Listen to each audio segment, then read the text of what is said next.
小朋友同大朋友，你哋好啊！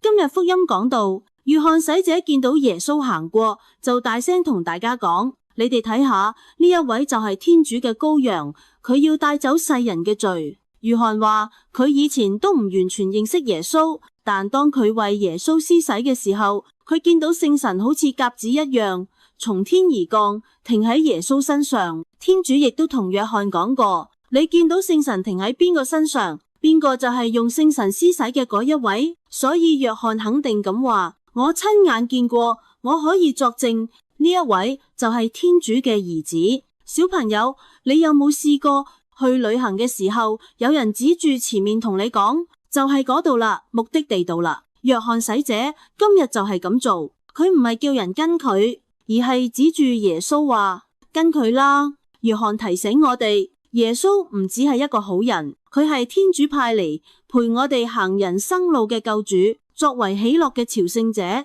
我哋每日行前一步，都係慢慢認識耶穌多一啲。有時我哋會問，我點知道天主喺我生命入邊？約翰話俾我哋知，當我哋留心靜一靜，聽下心入邊，天主會用唔同方法提醒我哋。今日你有冇試過有人嘅說話，一個畫面或者一份平安，令你想起天主？